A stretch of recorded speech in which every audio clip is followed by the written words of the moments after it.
Good day, everyone. My name is Jake Castro, and I am going to tackle about the curriculum evaluation models. Here are the contents of our presentation. First, we have the Bradley Effectiveness Model. Second is Tyler Objective-Centered Model. Third is Daniel Staplebeam's Context Input Process Product Model, or also called the CIPP. And fourth is the Stake Responsive Model, or Stakes Congruency Contingency Evaluation Model. And fifth is the Scriven Consumer Oriented Evaluation. Sixth is the Probus Discrepancy Evaluation Model.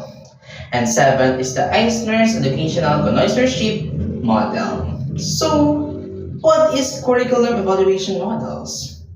Do you have any idea? Well, let me discuss it. It is a method for determining the worth and effectiveness of a newly implemented curriculum. It refers to the collection of information on which judgment might be made out about the worth and the effectiveness of a particular program. It describes a way of determining the extent to which the curriculum goals and the objectives are being or has been achieved. So what is its purpose? The purpose of this is to determine whether or not the newly adopted curriculum is producing the intended results and meeting the objectives that it has set forth, and it is an essential component in the process of adopting and implementing any new educational setting. It gathers the data that will help in identifying areas in need of improvement or change. Now let's talk about its goals. Its goals is always to make sure that students are being provided with the best education possible. Because the curriculum is a huge part of this. Curriculum evaluation is means of deciding whether or not the chosen curriculum is going to bring the school closer to get that goal. And now let's tackle about the top models of curriculum. First, we have the Broadly Effectiveness Model. In 1985, Stephen Lawrence Hasseltine Bradley wrote a handbook on curriculum leadership development.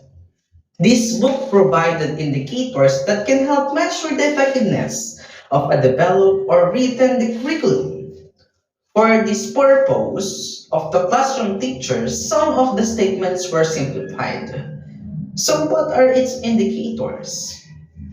Let's now go on to talk about indicators of it, about the hardly. First, we have the vertical curriculum continuity. Second is the horizontal curriculum continuity. Third is the instruction based on curriculum. Fourth is the broad involvement. And fifth is the long range planning. Sixth is the positive human relations. Seventh is the theory into practice. And lastly is the plan change. And now let's now tackle about the Tyler's objective-centered model. Okay, so the writer of this is the Rob Tyler. It is known as the father of evaluation. Remember that.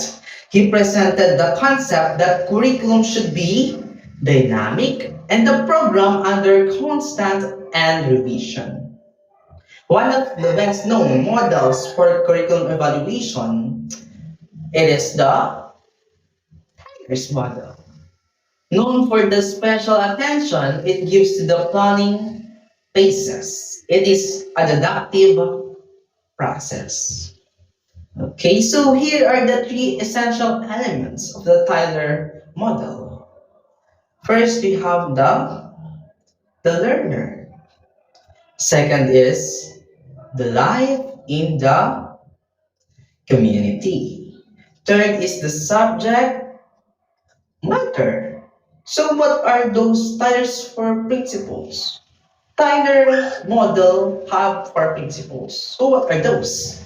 First is determining or defining appropriate learning objectives. Second is establishing useful learning experience. Third is organizing learning experiences to have a maximum cumulative effect. And lastly evaluation the curriculum, and revising those aspects that did not prove the effect. And now let's talk about the Daniel Stapleton CIPP model.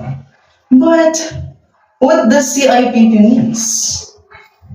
The full form of CIPP refers to as context, input, process, and product, which helps in the judgment of program values.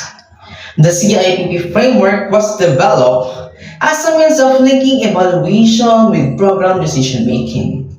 It aims to provide an analytic and rational basis for a program decision making based on a cycle of planning, structuring, implementing and reviewing and revising decisions, each examined through a different aspect of evaluation.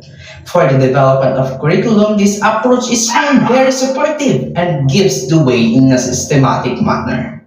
CIPP refers to the approach of decision focus for examining and emphasizing the organized condition of information for operation and program management. The CIPP approach would become more useful for the evaluation by keep focusing and handling such questions which can be asked by the decision maker, also addressing all the questions in which decision maker can understand very easily. And next, let's talk about the stakes responsive model or stakes contingency evaluation model. What is stakes responsive model? It is oriented more directly to program activities than the program intents. In 1975, Robert Stake recommends to the evaluator in the 9 steps. So what are the 9 steps? The curriculum evaluator follows steps. First is the meets with the stakeholders to identify their perspectives and intentions regarding curriculum evaluation. Second is to draw from step 1 documents to determine the scope of evaluation.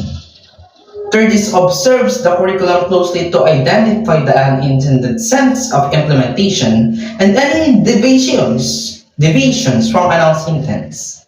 Fourth is identify the stated real purpose of the program and values.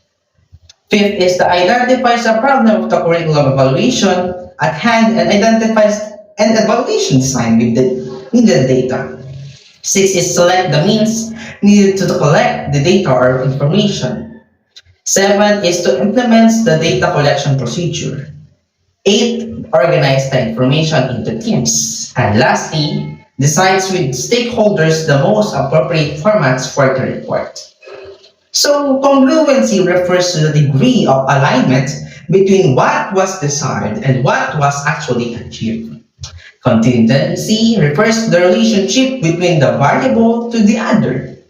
In 1975, Robert Stake claimed that curriculum evaluation is not complete unless 3 categories or data are made available. So, categories are those. First is antecedent. Include data on students and teachers the curriculum to be evaluated and community context. Second is transactions. Include the time allotment, sequence of steps, social climate, and communication flow. And lastly is the outcomes. Encompasses the students' learning into the form of understanding skills and value or attitudes as well as the effect of curriculum on the teachers, students, and the school. And for the next model, we have the Scriven consumer-oriented evaluation. In 1967, Michael Scriven introduced this evaluation when education products flooded in the market. It uses the criteria and checklist as a tool for either formative or summative evaluation purposes. The use of criteria and checklist was proposed by Scriven for the adoption of educational evaluators. The consumers of educational products are needed to support and implement the curriculum. The products are used in school that includes textbook, models, educational technology like softwares, and other instructional materials. And next we're talking about the Froebus discrepancy evaluation model. This model for curriculum evaluation was developed by Malcolm Froebus in 1971. The purpose of this model is to evaluate projects under the Elementary to Secondary Education Act in the United States, Using the taxonomy of program content developed by Robert Stake, Provost identified four major stages of conducting curriculum evaluation. One is determining program standards, second is determining program performance, third is comparing performance with standards, fourth is determining whether a discrepancy exists between performance and standards. And let's now tackle about the Illner's Educational Connoisseurship Model or Connoisseurship Model. This model was developed by Elliot Eisner or the 1985. It provides a qualitative way of evaluating a curriculum. Illner's model calls for a deeper and wider observation results of evaluation that are expressed in written form.